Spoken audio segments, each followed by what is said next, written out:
Yes, good morning students. Welcome to my YouTube channel, The Beauty of Physics. Myself Manoj Aneja, and today in this video I am going to cover in-text questions of chapter 12 class 10th electricity. इस video में मैं 10th class का chapter number 12 electricity के इन-टेक्स्ट questions cover करने जा रहा हूँ. आज इस वीडियो में जो इन-टेक्स्ट क्वेश्चंस कवर करूंगा वो हमारे 3 ब्लू बॉक्स के होंगे. 3 blue box. First blue box page number 200, second blue box page number 202 and final blue box third blue box on page number 209. तो ये 3 ब्लू बॉक्स के जो 11 क्वेश्चंस हैं ये मैं कवर करूंगा इस वीडियो में. तो चलिए स्टार्ट करते हैं. इससे पहले अगर आपको ये कॉन्सेप्ट्स तभी क्लियर होंगे, ये क्वेश्चंस तभी क्लियर होंगे जब आपके कॉन्सेप्ट्स काफी क्लियर हैं. कॉन्सेप्ट्स के लिए इस चैप्टर के हर एक कॉन्सेप्ट के मैंने वीडियो ऑलरेडी बनाए हुए हैं.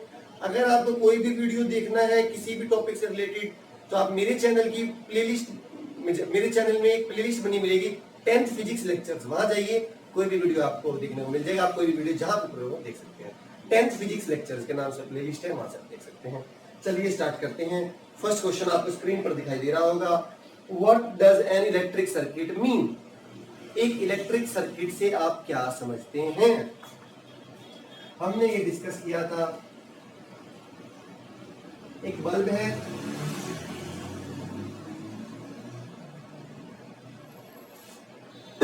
एक बल्ब है, एक सेल है, एक की है.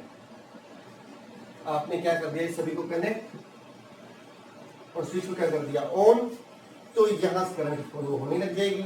ये इस पूरी अरेंजमेंट को बल्ब, सेल, स्विच और ये वायर्स क्या है, बल्ब, सेल, स्विच और ये कनेक्टिंग वायर्स, ये पूरी अरेंजमेंट को कहते हैं इलेक्ट्रिक सर्किट. क्या कहते हैं, इलेक्ट्रिक सर्किट. तो क्या डेफिनेशन है फिजिक्स में जो हमें बतानी है क्वेश्चन में, इलेक्ट्रिक सर्किट से आप क्या समझते हैं? एक क्लोज्ड हो चुका है. देखिए ऑन, स्विच ऑन कर दिया मैंने, स्विच ऑन होते ही जब आपने बटन ऑन कर दिया तो तब करंट फ्लो होगी ना. तो एक ये हो गया क्लोज्ड पाथ. एक closed end continuous path for flow of current is called electric circuit. ऐसा पाथ जो क्लोज्ड है और कंटिन्यूअस है और करंट को फ्लो करवाएगा उसको क्या बोलते हैं, इलेक्ट्रिक सर्किट. ये हमारे फर्स्ट क्वेश्चन है. सेकंड आप स्क्रीन पर दिखाई दे रहा होगा आपको. Define the unit of current. Define the unit of current. Current की यूनिट को डिफाइन करना है. करंट की यूनिट पहले को पता होती क्या है, एम्पियर होती है. क्या होती है करंट की unit? Is unit of current is ampere. Definition क्या होती है, I is equal to q upon t. I is equal to q upon T.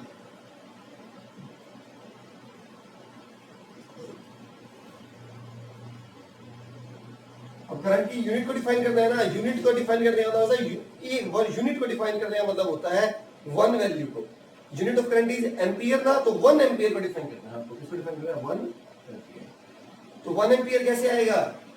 Unit को हमेशा 1 से ही डिफाइन करते हैं. चार्ज यूनिट कूलम होती है. क्या होती है, कूलम. कैपिटल सी सिंबल होता है. एक कूलम यहां पुट कर दूं है 1 सेकंड, तो यहां सोल्व करते तो 1 ही आएगा एम्पियर. किसी के दिमाग में ये आ सकता है कि चार्ज को 2 पुट कर देते और टाइम को 2 ले लेते, तब भी तो ये कट करके बनाता. नहीं, जब यूनिट को डिफाइन करते हैं तो यूनिटी से डिफाइन करते हैं, 1 वैल्यू से.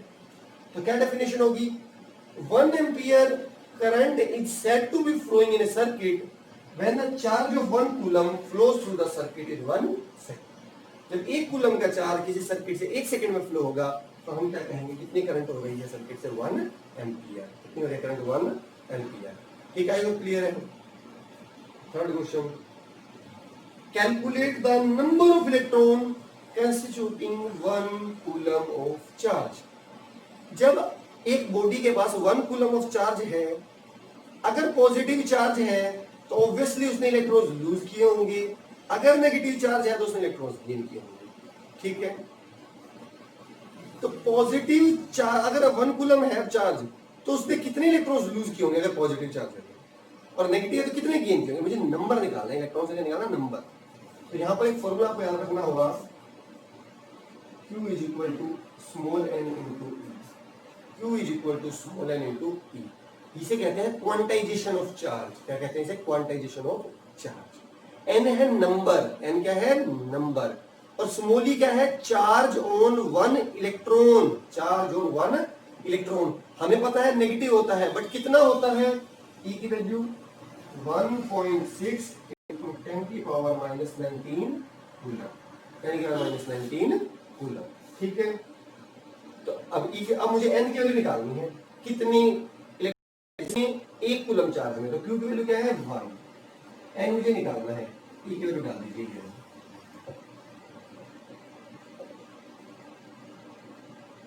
आपको तो n निकालना है ना, मल्टीप्लाई में तो कहां जाएगा ये? डिवाइड में।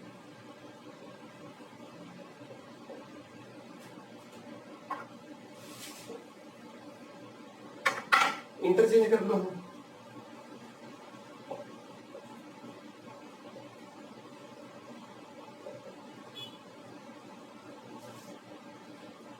सोल्व करते हैं। सबसे पहले पावर से सोल्व किया जाता है। डेसिमल डायरेक्ट 10, माइनस 19 ऊपर है तो प्लस 19। कट कर लीजिए। 5 2 से कट किया 0.8। अब क्या करेंगे? 5 8 से डिवाइड 0.625। 0.625 n की वैल्यू आ गई है। इलेक्ट्रॉन्स कितने नंबर ऑफ इलेक्ट्रॉन होंगे? 0.625 19 इलेक्ट्रॉन। इतने एक कूलम में इतने इलेक्ट्रॉन होंगे, 19 टोटल। ठीक है, नेक्स्ट करते हैं। फर्स्ट ब्लू बॉक्स हमारा कवर हो गया है पेज नंबर 200 पे। अब मैं जा रहा हूँ नेक्स्ट बॉक्स पर, पेज नंबर 202 पर। कहीं भी कोई प्रॉब्लम्स हो, comments are most welcome. I will give your reply. मैं आपकी हेल्प करूंगा जितनी पॉसिबल होगी। तो कमेंट्स कीजिए अगर कहीं भी प्रॉब्लम है। बाकी तो मेरी कोशिश है कहीं आपको प्रॉब्लम आए ही ना। फिर भी प्रॉब्लम है तो कमेंट्स कीजिए। Page number 202, second blue box, first question screen पर है आपकी। Name a device that maintains the potential difference across a conductor. हमने डिस्कस किया था मैंने कॉन्सेप्ट्स में, और अब दोबारा बता रहा हूं आपको। करंट को फ्लो होने के लिए पोटेंशियल डिफरेंस की रिक्वायरमेंट है। इसकी रिक्वायरमेंट है पोटेंशियल डिफरेंस की। और पोटेंशियल डिफरेंस को कौन मेंटेन करता है? पोटेंशियल डिफरेंस को कौन मेंटेन करता है? Electric cell. कौन मेंटेन करता है? इलेक्ट्रिक सेल और बैटरी।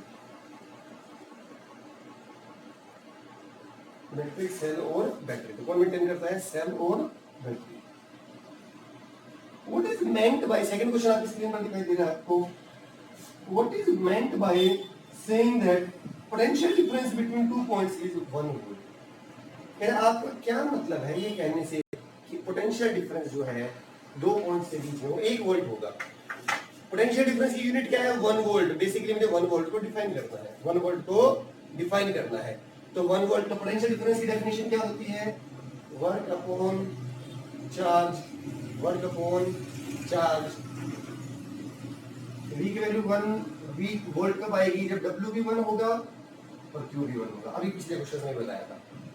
तो डिफाइन कैसे करेंगे? The potential difference between two points is said to be 1 volt when 1 joule of work is done in moving a charge of 1 coulomb from 1 point to another. जब एक coulomb के charge को एक point से दूसरे point तक move करवाने में 1 जूल का काम करना पड़े तो पोटेंशियल डिफरेंस होगा 1 वोल्ट। नेक्स्ट क्वेश्चन आपकी स्क्रीन पर है। How much energy is given to each coulomb of charge passing through a 6 volt battery? How much energy is given to each coulomb of charge passing through a 6 volt battery? कह रहा है एक 6 volt battery ने एक coulomb charge को move करवाया हो। Potential difference कितना है? 6 वोल्ट। किसको मूव करवाया? 1 कूलम को। तो कितनी एनर्जी देनी पड़ेगी? Work is a form of energy. तो बेसिकली हमें क्या निकालना है? वर्क। क्या निकालना है? वर्क। तो V की डेफिनेशन हमें पता है, W अपॉन Q। तो वर्क निकालना है W, तो W क्या हो जाएगा? V into Q। V क्या है? 6, Q क्या है? 1। वर्क की यूनिट क्या होती है? जूल। तो कितना आ गया? 6 जूल। कितना आ गया? 6 जूल। तो दो ब्लू बॉक्स मैं कवर कर चुका हूं। चलते हैं ब्लू बॉक्स नंबर 3 पर, पेज नंबर 209 पर।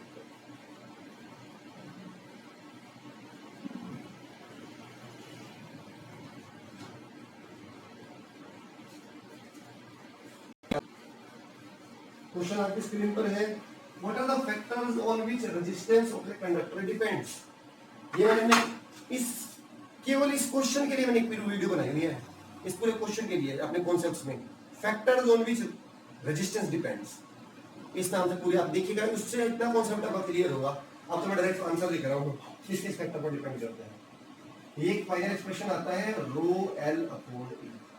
रेजिस्टेंस किसी भी मटेरियल का डिपेंड करता है लेंथ ऑफ द स्पेसिमेन और लेंथ ऑफ द मटेरियल और लेंथ ऑफ द कंडक्टर, उस कंडक्टर की लेंथ पर। Area of cross section, area पर इनवर्सली डिपेंड करता है, लेंथ पर डायरेक्टली करता है, जितनी लेंथ ज्यादा उतना रेजिस्टेंस ज्यादा। एरिया पर इनवर्सली करता है, जितना एरिया ज्यादा उतनी रेजिस्टेंस कम, जितना एरिया ज्यादा उतनी रेजिस्टेंस कम।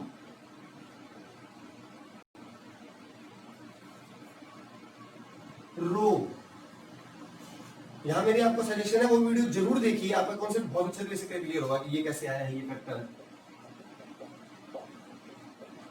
लेंथ पर कैसे डिपेंड करता है, डायरेक्टली, एरिया पर इनवर्सली। रो, रो होता है रेजिस्टिविटी। रो क्या होती है,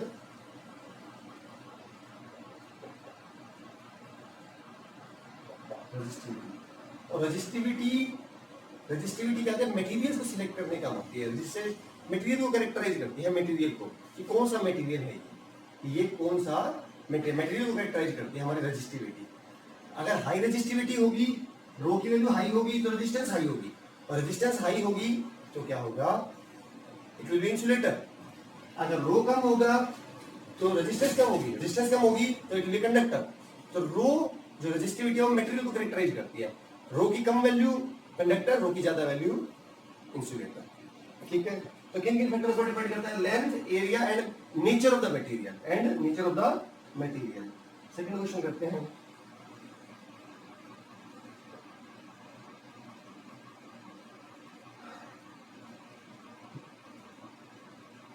Will current flow more easily through a thick wire or a thin wire of same material when connected to the same source? कह रहा कि करंट इजिली पास होगा एक थिन से या थिक से जिनका मटेरियल है सेम, और when connected to same source. इस क्वेश्चन को समझने के लिए क्या करते हैं, दो सेम मटेरियल कॉपर ले लेते हैं।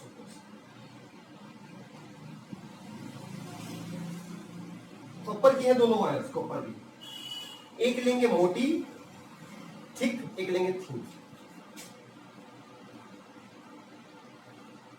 देखिए आपको पहले भी मोटी दिखाई दे रही है, लेंथ दोनों की सेम है, हालांकि थोड़ी आपको बड़ी दिखाई दे रही है, फ्री हैंड से बनाए वाले हैं, लेंथ सेम है, मटेरियल दोनों का सेम है कॉपर, और दोनों को सेम बैटरी से लगा दिया हमने।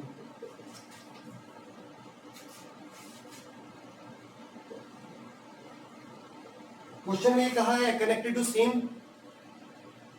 टू सेम बैटरी, मैंने पोटेंशियल एज्यूम कर लिया 6 वोल्ट, सेम बैटरी है, सेम मटेरियल है, सेम लेंथ है, करंट किसमें से ज्यादा पास होगी, किसमें से ज्यादा पास होगी और इजीली पास होगी, जो ऑब्वियसली जिसमें इजीली पास होगी उसमें ज्यादा पास होगी। ये किस पर डिपेंड करता है, टोटली रेजिस्टेंस पर। किस पर डिपेंड करता है, टोटली रेजिस्टेंस पर। जितनी रेजिस्टेंस कम उतनी अपोज करने की स्ट्रेंथ कम, उतनी करंट ज्यादा, तो अभी मैंने आपको बताया था रेजिस्टेंस किस फैक्टर पर डिपेंड करता है, रो एल अपॉन ए, लेंथ, एरिया और मटेरियल पर। लेंथ दोनों की सेम है, मटेरियल रो रेजिस्टिविटी है, रेजिस्टिविटी मटेरियल को भी बताया, आपको बताती है, मटेरियल दोनों का सेम है तो रेजिस्टिविटी सेम है। अब रेजिस्टेंस है एरिया के इनवर्सली प्रोपोर्शनल, ये दोनों फैक्टर तो सेम हो गए दोनों के लिए। अगर जिसका एरिया कम उसकी रेजिस्टेंस ज्यादा, एरिया किसका कम होगा, ऑब्वियसली थिन वायर का एरिया कम तो थिन वायर की रेजिस्टेंस ज्यादा, और जिसकी रेजिस्टेंस ज्यादा उसमें से करंट कम, तो थिन वायर में से कम करंट पास होगी और थिक वायर में से ज्यादा करंट पास होगी और इजीली पास होगी। तो किसमें से करंट इजीली पास होगी, थिक में से। ठीक है, तो कैसे लिखेंगे आप, thick wire will allow more electric current because its resistance is less. क्योंकि इसका resistance as compare to thin wire से इसका रेजिस्टेंस कम है। And also resistance depends on the area of cross section which is less in case of thick wire, क्योंकि resistance area पे depend करता है, इन्वर्सली डिपेंड करता है, और थिक वायर का एरिया ज्यादा है, इसकी रेजिस्टेंस कम है। ठीक है, नेक्स्ट पे चलते हैं।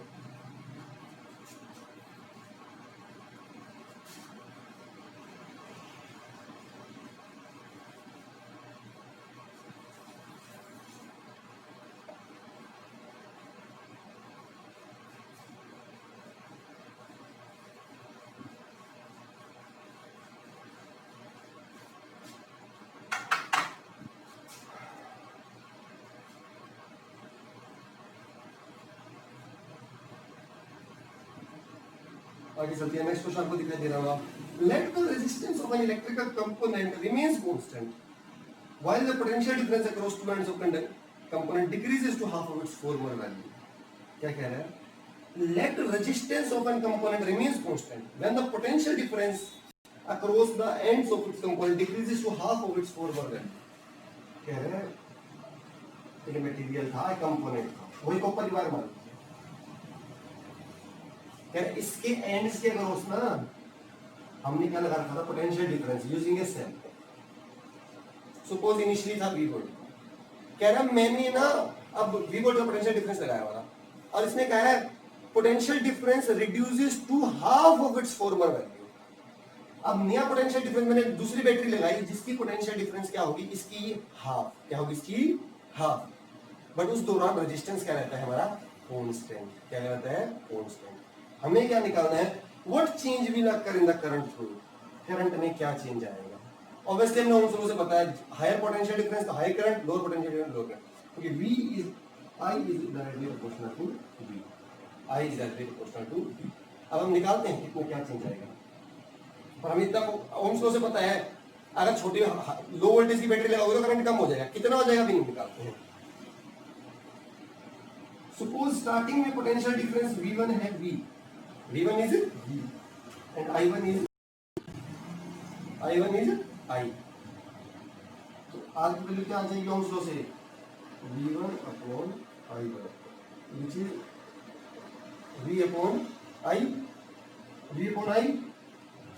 अब उसे क्या था? रेजिस्टेंस सेम रहेगा, R चेंज नहीं होने वाला, R की वैल्यू पता लग गई हमें। अब नेक्स्ट V2 क्या है? V/2। I2 मुझे निकालना है।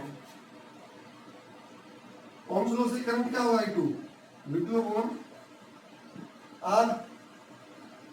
V2 क्या है? अपॉन R की वैल्यू डाल रहे हैं V अपॉन I। ये I कहाँ जाएगा? ऊपर, और V से भी क्या जाएगा? कर। तो I2 क्या हो जाएगा? I/2, और I क्या था? Initial current I1।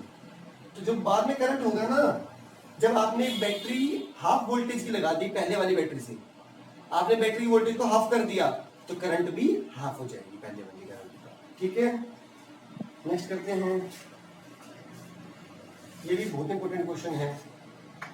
Why are coils of electric toasters and electric iron made of alloy rather than a pure metal? ये हीटिंग इफेक्ट की एप्लीकेशन है। Heating effect of electric current. Heating कुछ appliance में heating की हमें requirement होती है। हम चाहते हैं कि हीटिंग हो और ज्यादा हो। इलेक्ट्रिक आयरन आपके घरों में आप प्रेस करते, आप चाहते हो जल्दी जल्दी से गर्म हो जाए और हमारे कपड़े प्रेस हो जाए। टोस्टर है, टोस्टर में आप ऑब्वियसली कुकिंग का सामान करते हो, जो भी खाना वाना बनाते हो, खाने का जो भी बनाते हो, बर्गर बनाते हो, जो भी आपका क्या टास्क है? जल्दी से गर्म हो और बन जाए। इलेक्ट्रिक हीटर है, हीटर तो आप सर्दियों में यूज करते हैं तो ज्यादा हीटिंग दे। तो कुछ अप्लायंस हमें हीटिंग की रिक्वायरमेंट है, ये इस पर बेस होते हैं। Heating effect of electric current H = I²RT। हम चाहते हैं इनमें हीटिंग ज्यादा हो। हीटिंग कब ज्यादा होगी? जब रेजिस्टेंस क्या होगी? ज्यादा। रेजिस्टेंस क्या होगी? ज्यादा। तो रेजिस्टेंस किसकी ज्यादा होती है? अभी हमने डिस्कस किया था,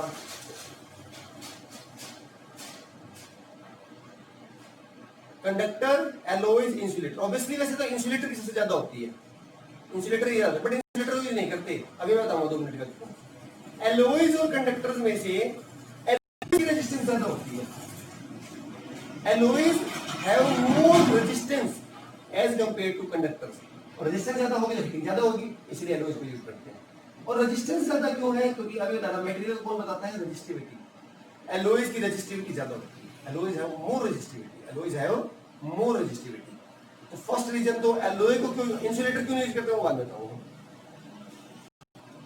alloys have high resistivity first as compare to conductor. Second, अब जब हीटिंग होगी, कोई गर्म होगा, टेम्परेचर बढ़ेगा तो वो मेल्ट भी हो सकता है।